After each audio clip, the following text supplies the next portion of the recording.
Good evening, and welcome to another episode of the Willard Preacher podcast. I am Matt, and I'm joined by Gary Cattell, Penn State's Willard Preacher. He's always on here, but tonight we have a special treat because we're also being joined by Ravi, and Ravi is a parishioner at the Orthodox parish that Gary attends in State College. And Ravi's going to share his testimony with us and share some things about his life and how he came into Holy Orthodoxy. So, without further ado, Ravi, take it away. Thanks, Matt. It's good to be here. Um, as you said, I'm a parishioner at Holy Trinity. I've actually been in several different Orthodox churches in my life, and my baptismal name is actually Thomas. So for people who are watching, they might see my name and think, "Okay, who's this guy?" I have the John Smith of Indian names. My father's from India, and my mother's from the US. She's, Western European background. So, I'm biracial. So I trying to think like where to start, because I think a lot about my parents. My father passed away, unfortunately passed away in about 2000, but it was 2021. We just celebrated the third year anniversary of his passing. And he was not Orthodox. However, his parents were actually the first ones to convert to Christianity So in the your father family. was Christian? My father is a Christian, and it was like as he was diagnosed with cancer, but he never got to go through the chemotherapy or radiation or anything like that at the end. But we had it was really a blessed time at the end of his life, to be honest. I don't know how to explain it except that we had a month and we knew that he was going to pass. We didn't know when, but I got a chance to learn more. And so he sat me down one day and he said, Ravi, I want to tell you, you need to know these stories. And so he was telling me, so it's kind of fresh in my mind. Um, my grandparents, like I said, had converted, and um, they Did they convert from basically did they convert from Hinduism? from Hinduism. Yeah.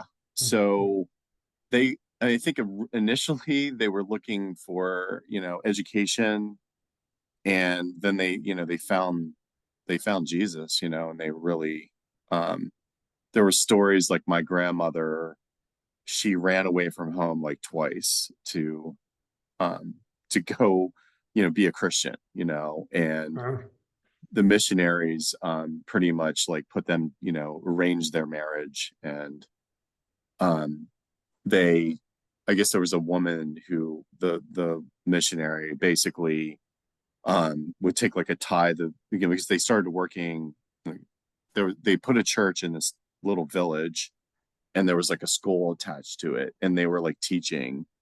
And so they would take like, whatever they made, and they would like help them to buy property, and my dad came from a family of like 8 children, so, and he was like the second youngest. And so, it's not easy, right? His name was Emmanuel. And so you would know he's a Christian, and they would Hinduize their names and things like that. And his father actually, he was like the headmaster. He used to ride his bike like 100 miles one way to get, supplies for the missionaries. And he ran himself down. He ended up getting tuberculosis and died like in his 40s. And so here, my grandmother had like 8 kids, and many of them were already grown and out of the house and things. But the church really took care of them. And he ended up going to a Methodist school. He learned English, and he ended up, you know, um, going, getting like degrees. Like he had like an economics, degree, and got a master's. He ended up getting a law degree and all this stuff. Um, so anyway, he was telling me all these stories about, this like missionary. When she passed away, she wanted to be buried with all the Indians, and they made her like be buried with all the Europeans, you know what I mean? But like they took like one appendage and like buried in that place or something, you know what I mean? But she had a heart for that place. She was And Protestant, right? yeah, one story that he told me that I didn't know until near the end was that when his parents decided to get married, they wanted to excommunicate them from like society, and but what happened was shortly after their marriage, my grandfather's mother passed away suddenly.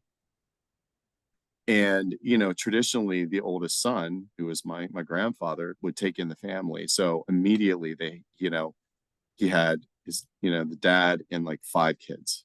Okay. And none of them were Christians. And at the end, like all but one person became a Christian. And one of them became like a really famous like preacher, you know. Oh, really? Yeah. So it was like so I'm telling this part of it So because just before you go this, on, yeah, when you say excommunicated from society, what's that mean? like you're you just get disowned, you're almost like an By untouchable, you know what I by mean? the whole town or something? Or is that it? Yeah, I mean, like, if you look at like the caste system, you just get like totally shunned, can't get jobs, you can't, what I mean? You're just like beggars, it's really hard in an old society like that lives by these like societal, means, which I would say, Hinduism at its core is more like a way of living, right? So when you decide not to do that, it kind of screws up society, so like, why are you doing this kind of thing? um and So they didn't so get excommunicated. they didn't. And he did well, of course my grandfather did the right thing, and it became a real blessing. But it's like, I can't imagine, I didn't really ever have conversations with my grandmother, but because she didn't know English. She was some like, I'm telling this mostly because like this is my family's tradition. Okay. Like they were Hindus, then they gave everything up. In fact, some of those like of my grandfather's like siblings, they changed their last name to Christian. Like they so identified themselves with Christianity. That's where I grew up, So like actually, my actually, parents. so actually, Christian was their last name. Yes, they changed their Oh, last that's name to interesting. Christian from Huh. Battelle. I mean, they were like hardcore.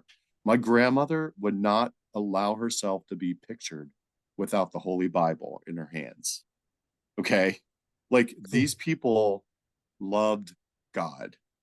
And I grew up in that kind of environment, On the other side, my mom's side, like my grandmother always wore coverings. They were Anabaptists, they were brethren. So basically, they believed in like believers baptism, and they were like, even though it was like, like more of a mainline church, it ended up that we almost all of us were basically evangelicals, you know. Um and when you grow up in that kind of environment, like my grandmother did this thing. Now, this is my mom's mom. She did this thing called Good News Club. And it was run by this organization called Child Evangelism. So basically they would teach people, Bible stories. She would feed like all these neighborhood kids, and then she would tell us Bible stories and have us memorize scriptures. Eventually it would come down to accepting Christ, and a lot of my neighbors, like that's how they found out about Jesus, because they really weren't churchgoers, and there were a number of like really young children who like found God that way, you know what I mean? And my grandmother was like pretty well known. She was she was someone who would always wear, like, she was very traditional, so she always had a covering on, and she was always wearing skirts. She worked like harder than any person I know, because they grew up on, they had a farm, and she would like grow their vegetables, and you know what I mean. And where was this? Where did you grow up? It was in Pennsylvania. Yeah. Pennsylvania. My grandmother, like in the middle of the summer, she would be out like hoeing and pulling weeds. And I mean, I can't explain to you. She is very peaceful, person, very hardworking, like the hardest worker I've ever met. And she was just kind of like, not highly educated, but just, you know, just really at the core, love God. So I'm again, I'm kind of prefacing this because that's the environment that I grew up in. Um, there was a lot like, Roman Catholicism was looked at as like, I don't know, something like really wrong. You know what I mean? In the environment, in this kind of environment. But so go through school, I was the kind of kid who would like bring a Bible to church, to school. There were a couple of my friends that we would meet every morning in the cafeteria and pray. Public school? Yeah, public school every day.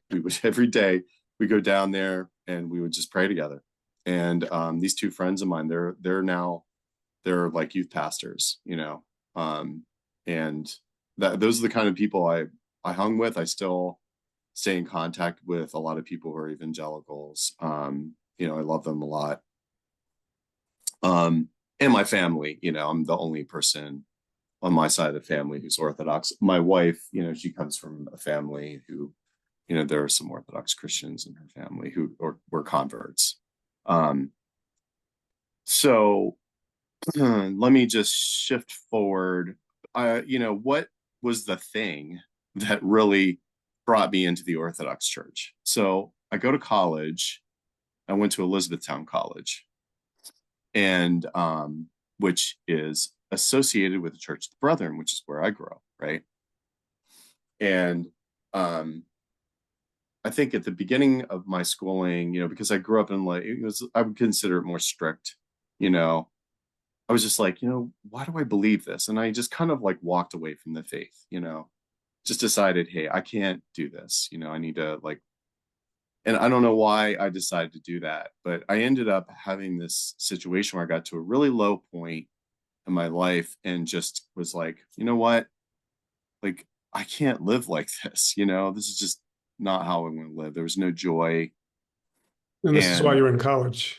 yeah, this is when I was in college. It was probably like sophomore year, or yeah, end of sophomore year. And I remember I had these really good friends who were like youth group advisors, and they were like, "Hey, how's it going?" And I was like, "I don't know, it's not going so great." And they were like, "Well, aren't there like some friends that you could have like that are Christians?" And I'm like, "There are no Christians at my college, right?"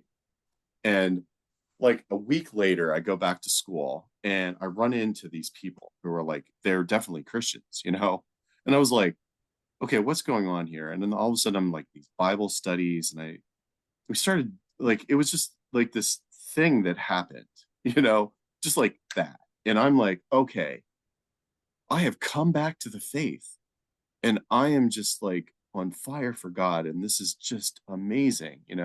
And so I got really involved in like InterVarsity Christian Fellowship and Brethren Student Fellowship, which would do deputations. So on Sundays, we'd get up and we'd go lead services at churches. And I'm like walking around campus sharing the gospel. We were like collect money and like buy blankets and take them to like places and for like the homeless. And it's just incredible stuff. Okay.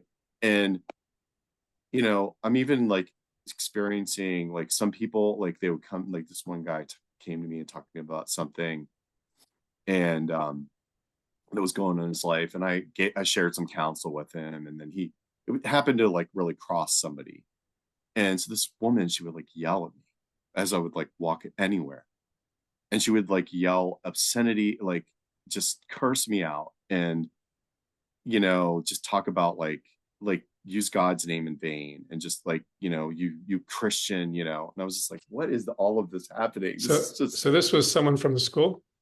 oh, it was a fellow like student, and she would just Oh, I don't wow. know if I'd see her now. It seemed like she found faith or something along the way, because I when I read about her in like our book, we aren't naming students, and she's like working for some Christian charity or something.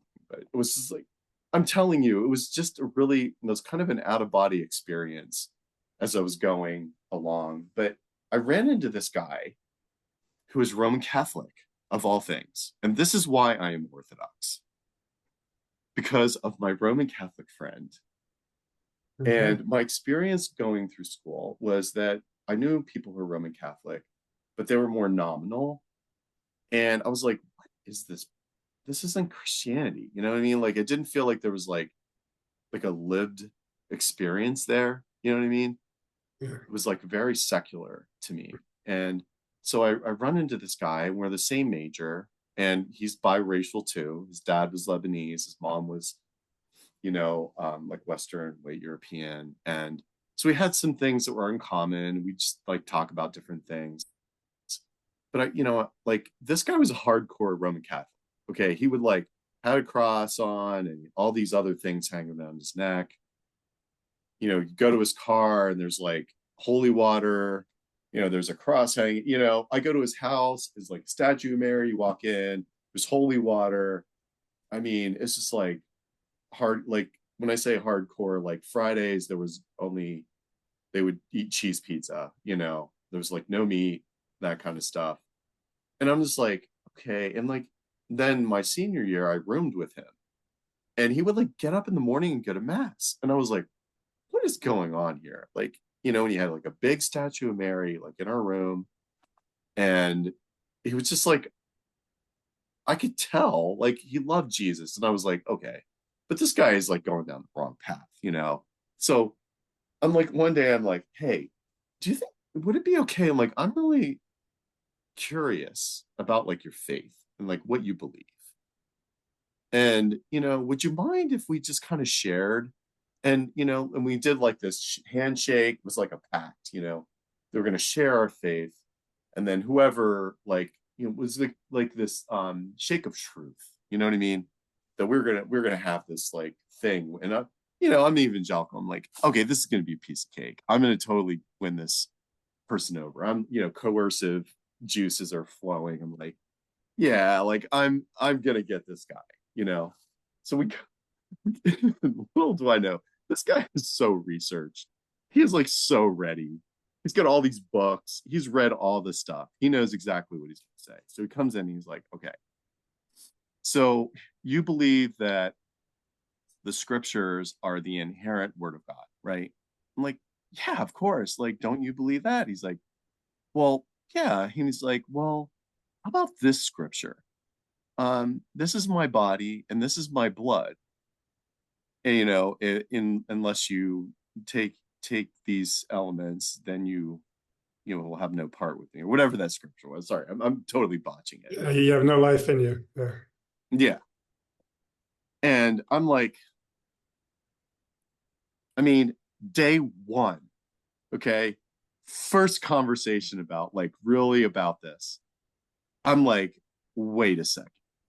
That is a really good question. And then I started to think about my lived experience, when I was Protestant and we would have communion twice a year, right? And we would solemn experience, okay? Men on one side, women on the other side. You couldn't hear anything but like creaking pews and people singing hymns. Okay, it was the most blessed and holy thing you'll ever be a part of. But when we would do the communion, we would actually change the wording of the scriptures to say that this bread represents the body and this cup represents the blood. And all of a sudden, I was like, all these thoughts are coming to my mind. And I'm like, so it became less of like a conversation of like a pact and more of like me learning. You know what I mean? Like from there, because I really didn't have much to bring to the conversation. And so that's how I started down the path of becoming Orthodox. Of course, there were things like he was really into Roman Catholic faith, and he started to go to like these Latin masses, and we drove from where we were living over to near Philly. And I remember the first service I went to, they did Hail Marys for like 15 minutes. Okay. And people were going up to do confessions. And I'm sitting there like, what in the world, is going on here. And so there really wasn't a way for me to embrace this, at its core, because there were some things there that I was like, I don't get what's happening here. You know what I mean? I just don't understand the theology behind this. This is really amazing. Um, these people have something more. And then what happened was I was teaching at the time. And so I was around lots of students. I was evangelical. So I was like always trying to share the gospel whenever I had a chance with students and stuff. But I had this one student who was Orthodox, and it kind of piqued my interest. And where was this? I was living near Hershey at this point, and I was And a math teaching teacher. I was a math teacher in middle high school. school? I was in middle school, and then I started teaching high school math later. But at the time, I was a middle school teacher, and it was the student that I had, and she was, she would fast, and then she would like celebrate, different things. And I was like, I had lots of students. I mean, I remember the Mormon students like giving me some award to come to their church. And, there are all these other people, who were there of different faiths. But this really kind of piqued my interest. And then what ended up happening is I ended up talking to this person's parents, and they started to share. They were actually evangelicals. I didn't realize they weren't evangelicals for very long until they became like discontent with the church, and then I ended up becoming Coptic Orthodox to start with, and because that's what they were, and which now we're not in communion. OCA, so we're not exactly in communion with that form of orthodoxy. But this, like, for anyone who knows, I mean, there's a lot of services, and they're pretty long, and they do them in different languages. They'll do them in the Greek and Arabic and English, and there's a lot. It's pretty involved. So that's kind of where I started. But So how'd you get there? yeah, How'd you get from evangelical to Coptic? yeah. I mean, it was basically just like I said, the people who showed me orthodoxy kind of explained, they were Coptic. So that's kind of how I ended up in that form of it. And another part, so because my dad's from India, I was really interested in like, how did the church get here? And my dad would talk about these St. Thomas Christians and things like that. So it kind of piqued my interest. My baptismal name is Thomas because Thomas is the one who came to India to bring the faith. So I think, in the Indian Orthodox are in communion with the Copts, but there was no Indian Orthodox, church around where I was living at the time, down closer to like Lancaster and Harrisburg. So what ended up happening is it became a little difficult because we didn't have like a dedicated priest. Like there was a visiting priest that would come, so we'd have to drive like to Philly or Virginia or New Jersey. I was actually baptized in New Jersey. Again, you know what I mean? It was like, oh, we're gonna go visit this church, and the next thing you know, like I'm getting bring white things, and next thing you know, I'm getting baptized, and I'm an Orthodox Christian. So yeah, So how did you, before we go from Coptic to OCA, whatever, so you were evangelical and you were talking to your Catholic friend, and all yeah, of a sudden you're Orthodox. Was there anything going on in your mind, like theology wise, yeah. or I mean, the way that Saint Mary is viewed in Roman Catholicism, um, is almost like, she's like the fourth member of the Trinity. You know what I mean? It was just like that was something that I can't remember. There were like three or four different things. It's been so long. I mean, I've been an Orthodox Christian now for over 25 years. So when I think back to that time, it was like I think another part was just even, my family would have had such a hard time thinking of me as, or anyone as being Roman Catholic, because it was like that's just wrong. You know what I mean? Whereas they would know less about Orthodoxy. Um, And I think, I don't know, I guess you could talk to them, but they would, I think they, I've invited like my aunts one time, to Holy Trinity. This is a bunch of years ago. And I thought, I brought my aunts to church, and I thought, man, what are they going to say at the end of this? And they were like, God was there. And I was like, wow, okay. Like that is really big, that my aunt would say that. You're evangelical. Yeah. Yeah, yeah, like really hardcore. And it was after Pascha, and we're singing all the blessed hymns, and it's bright and cheery, and she was just like taken by it. So I thought it was interesting. I think, one of the biggest reasons why we even moved here is because we knew about Holy Trinity, and we just wanted to be, for me, it was like, I want to live like the life of the church, because I think that's important. And I wasn't really getting a chance to do that when where we were living. And a lot of things kind of lined up to allow us to come up here and do that. But it's been a blessing, to just get in the cycle of the church and be able to just kind of do all the things that go with it. You know what I mean? All the sacraments and the services and stuff. So, Yeah.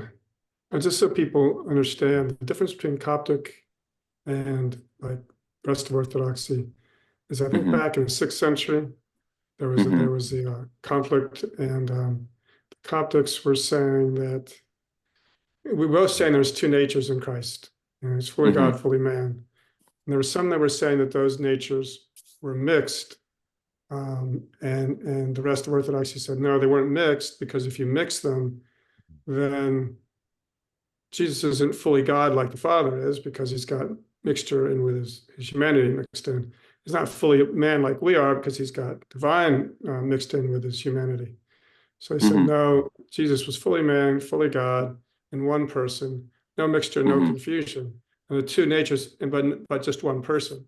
The two hmm natures intersected each other, interpenetrated each other, but they didn't mix.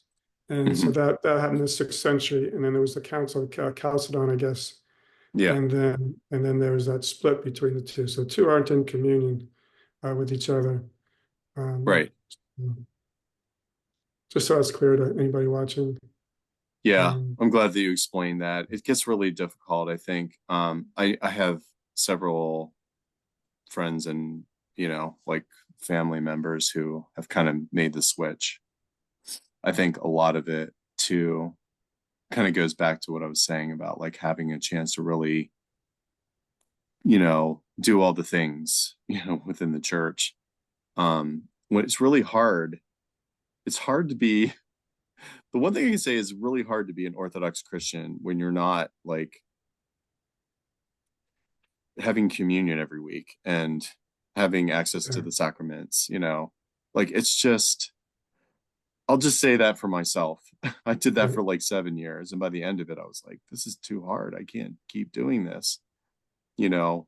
Um, I need to, and then when we got to come to Holy Trinity, I remember talking to Father John, um, and he would just like, you need to tell more people this. We're like, this is so great. It's such a blessing to be able to come to church and like have communion and all. I mean, I know it might sound like really crazy, but that was just not our lived experience, when you have to jump in a car, drive 3 hours, sit through a 4 hour service or whatever it was, drive home. Like it's just, it's really different, than being able to go.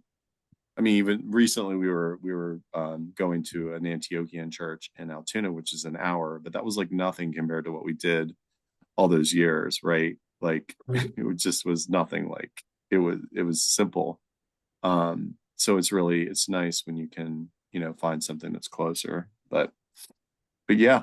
And when you're outside of Orthodoxy, you don't really realize, because you're not taking communion, you don't realize the spiritual benefit to it, hmm to when you are inside. Even if you're in, like, obviously we would say that even the Coptics don't have the the grace and the sacraments. Hmm. But when you get into Orthodoxy, then you have that grace there. You don't realize. Hmm. I mean, I didn't really realize it fully until COVID. When Right. we're cut off from the church, and then finally you get to go back in, and just going back Hmm. into the church, you could Hmm. sense the grace there because you've been outside of it. And Yeah. I didn't get any of that in Protestantism at all. It wasn't. You didn't walk in after being away from a Protestant church and say, "Oh wow, the grace is here again," and then take Yeah. communion again and really experience that again.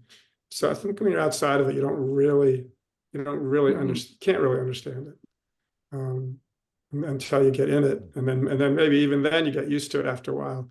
But then when you're excluded from it for a little while and come back, then you realize it again. Hmm. Wow, there's so much grace here that remember one Hmm. saint said, if you knew how much grace was in the church, you'd scrape the dust off the floor and wash your face in it or something like that. Oh, wow. And remember another saint. Well, she wasn't a saint yet. She wasn't even baptized yet. Hmm. And she just wanted, she couldn't quite get baptized. She was pagan, wasn't coming in yet. She just asked the priest, "Can I just have some dust from the church?" He said, "No, you're not baptized yet." So Hmm. that level of grace that interpenetrates everything there Hmm. is something.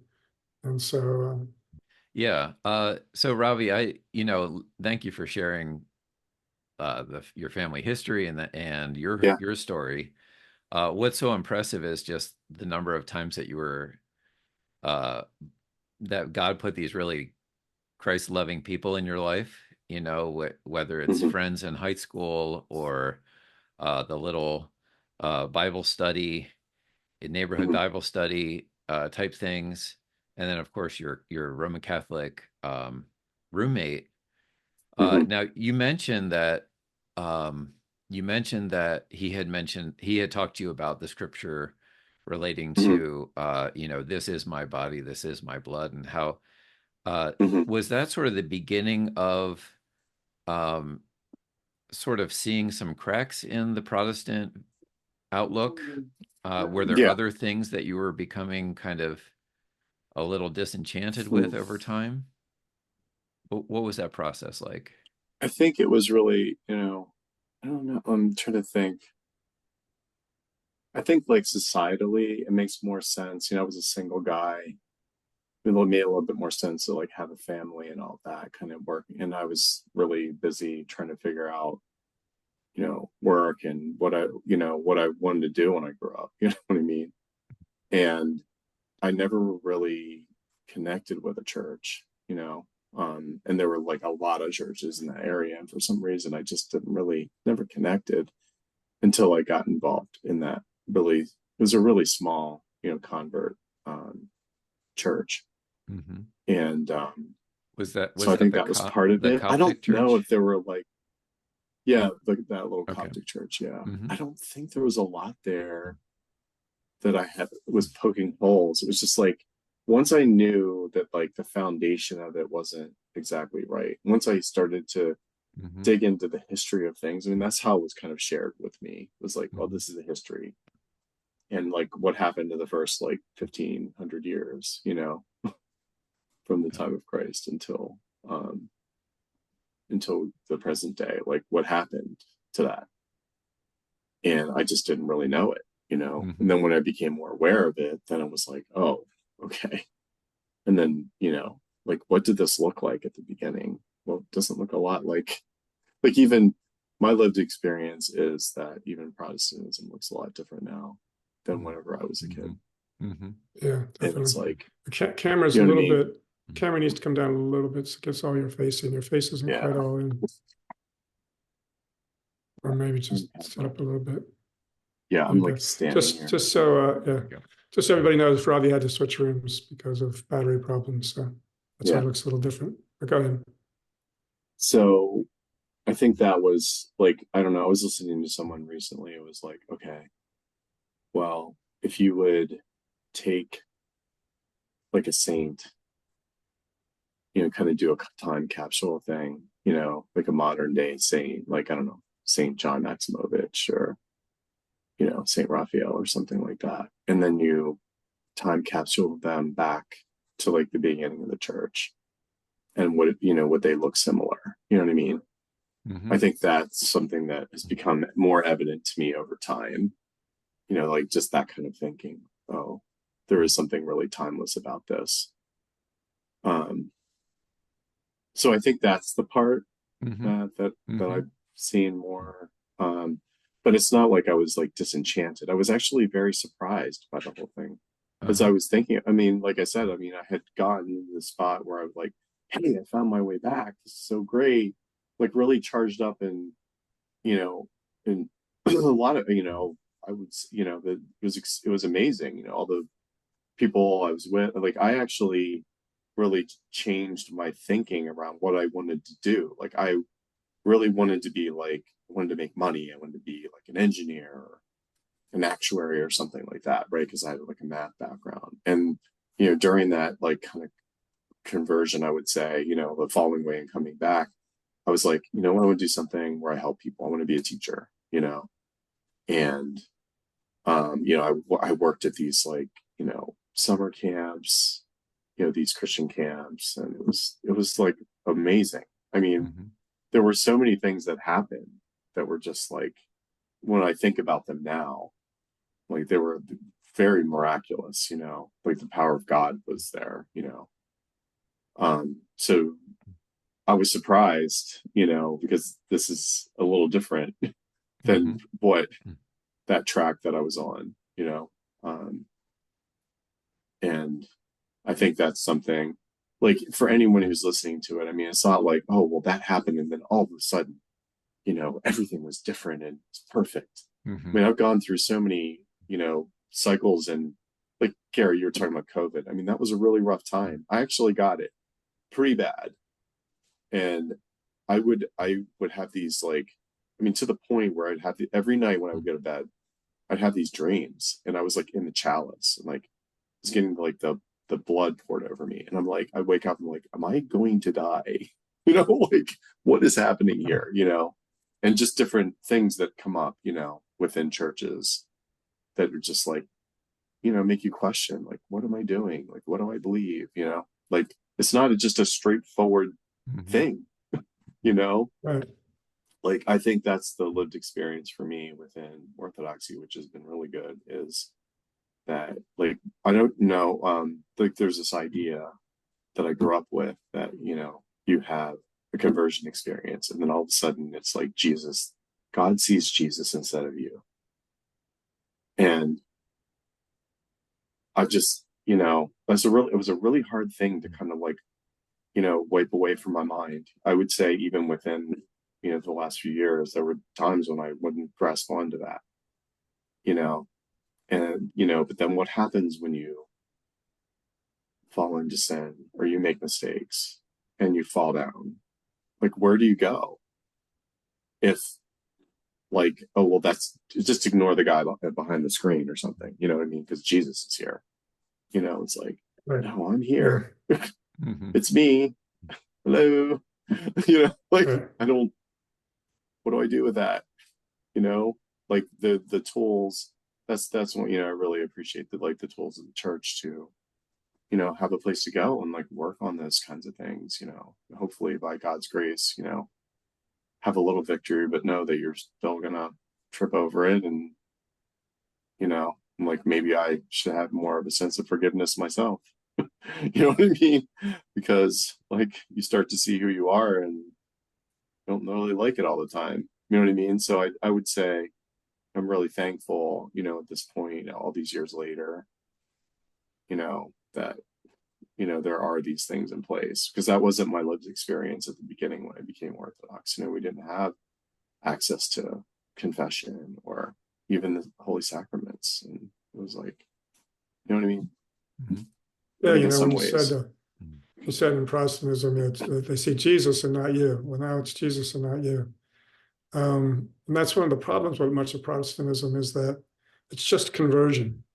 Mm-hmm. And then once you're not, doing some major sin anymore, you're a fairly moral person, and you kind of learn the doctrine of your particular denomination. And what do?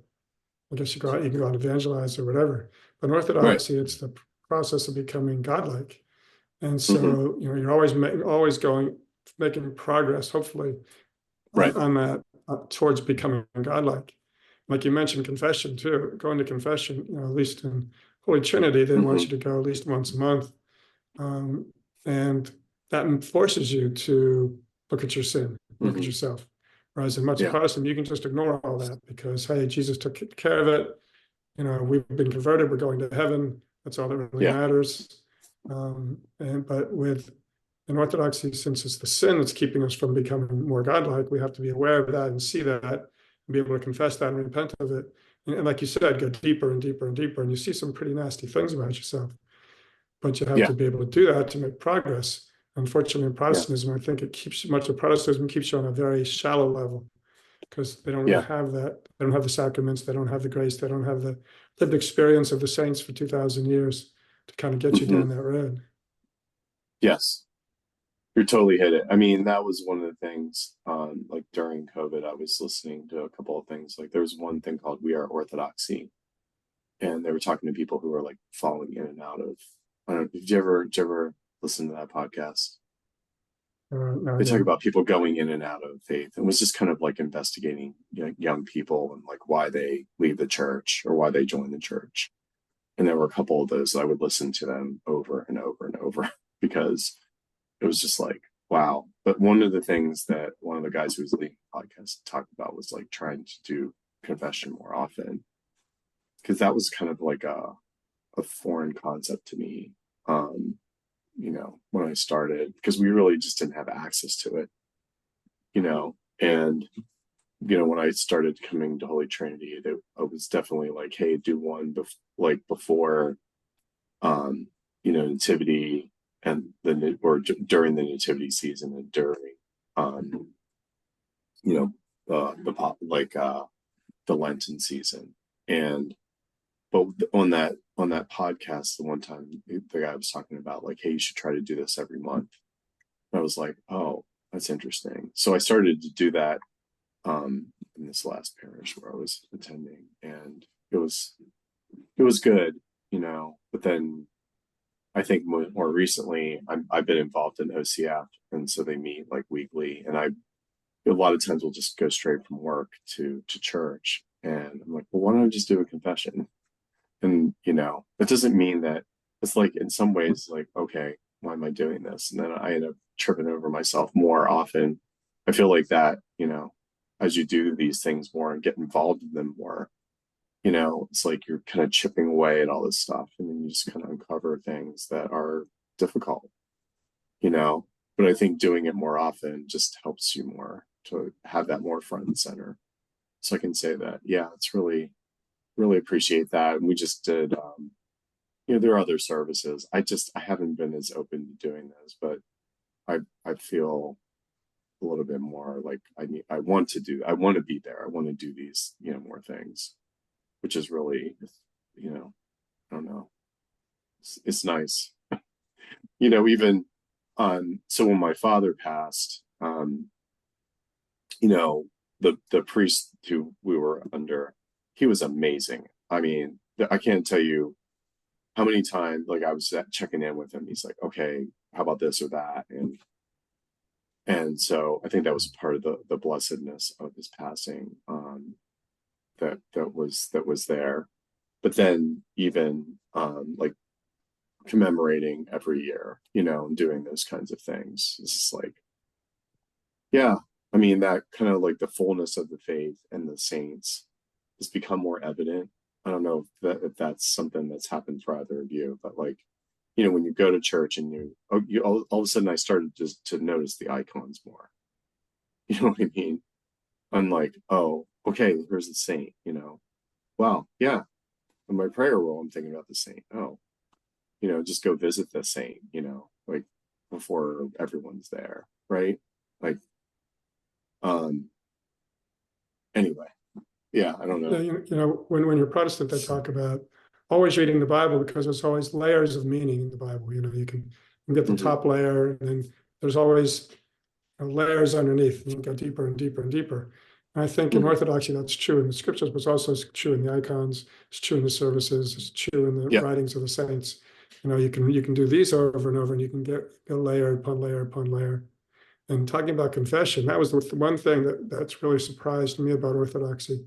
So I remember going to that first confession, not really wanting to, scared to death a little, Hmm. and not, to have to say those things to another person. But I thought, well, I've always been pretty good at confess my sin directly to God, and okay, I got to do this. God, the Orthodox, not really expecting anything from it. For me, anyhow, and I'm not saying this is everybody's experience. Maybe I just needed it, but the level of cleansing that I felt afterwards, to me, I'm not noticeable.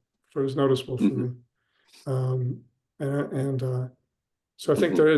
there's grace there that Hmm. when we confess, it actually does work within us. There's Hmm. there's grace working within us to heal us, because that's basically what Hmm. Orthodoxy is, right? We're being healed. Right. We've fallen from God. We were creating the image likeness of God. We've fallen from God. He's bringing us back. He's healing us from all these passions and Hmm. sinful passions and desires and so on. And so yeah, so gradually you get purer and purer, hopefully, ideally. But and then to your second point, you do see these layers of meaning and things that you didn't Hmm. see before, and that's it's inexhaustible. The other thing I noticed was that when I would go into one of the evangelical churches that I was going to, Hmm. it seemed like there was a lot there, kind of hit you full Hmm. force. I said, wow, this is great. But it was never very deep, So you Hmm. get this big experience at first, and you think this is overwhelming, this is great. Then after a while, it all fades off, and before you know it, you're going to another church, another church, another church. When it came into Hmm. Orthodoxy, it's a liturgical service, so it doesn't hit you with this. At least it didn't hit me with this great force like Evangelical did. What I've noticed Hmm. is it's deep. You can Hmm. always go deeper and deeper and deeper and deeper. So Yeah. and the other one hits you full force, but then it's shallow. This one doesn't hit you full force necessarily. For some people it does, but for me it didn't. But then it's very deep. Yeah. You can always go deeper. No matter Right. how long you live, and no matter how dedicated you are, how much progress you make, you can always go deeper. Yeah. Yeah. I definitely have experienced very similar. Um, and I think another thing is, when I was evangelical, it was very individual in nature. And this is more like communal, you know. Um, it's interesting. One of the things that happened like over COVID, we went to this church, it's like 100 years old, had its 100th celebration. And so when we got there, the priest was actually going around to all the icons and telling the story of the saint. And um, it was like, I don't know if that got my attention, but I had seen the icons before, but that really made an impact. And I can't help but think like there are so many parishioners in the back that they have this like this plate with like all the names of these parishioners that passed by.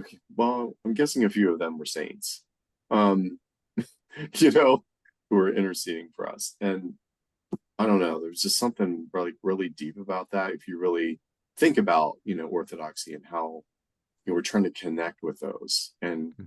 like the history of some of these churches, like in the States, like I don't know when the first Orthodox church was open, but we're not really very old in that way, Mhm. right?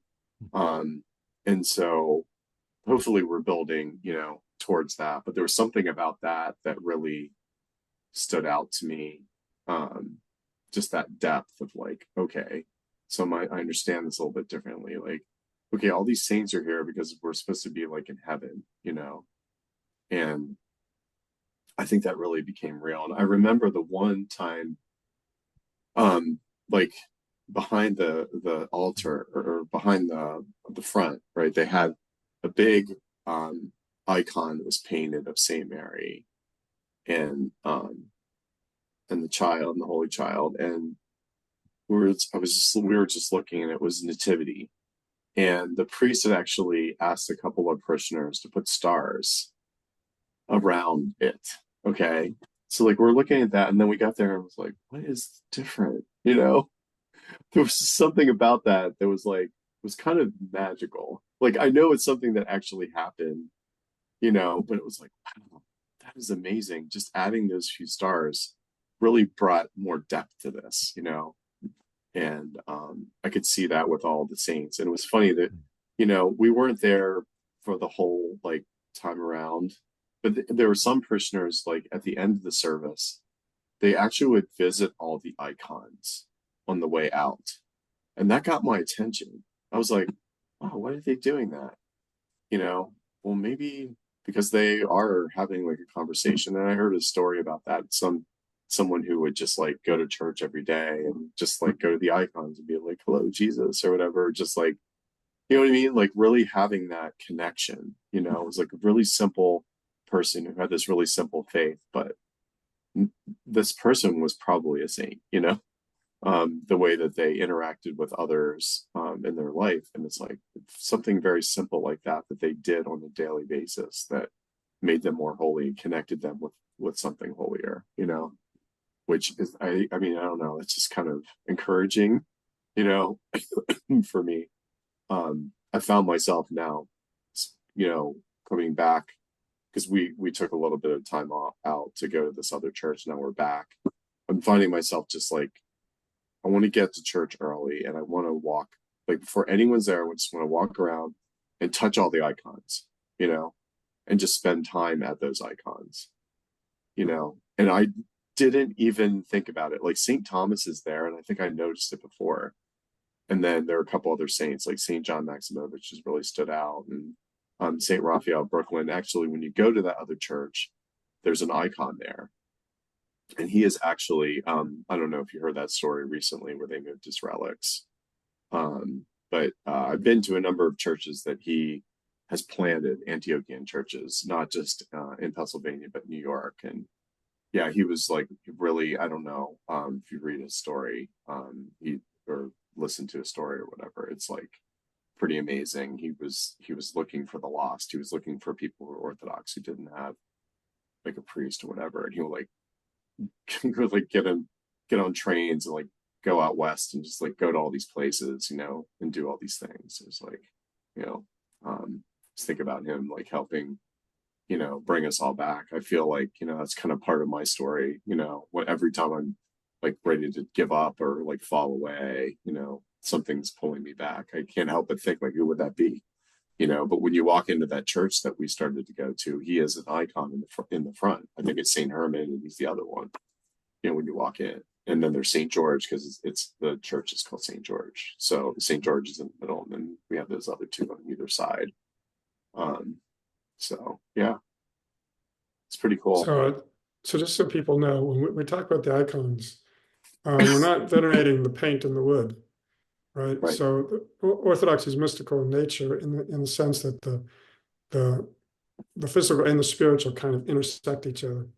And so when we venerate the icon, veneration goes to the saint that we're venerating or to Christ or whatever.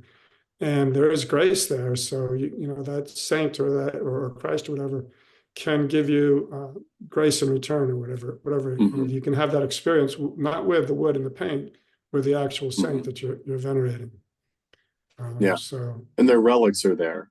I mean, there's yeah, actually a and relic of St. Herman and St. Raphael Brooklyn at that church. So I've gotten the habit of like kind of touching that, when I was crossing myself coming in.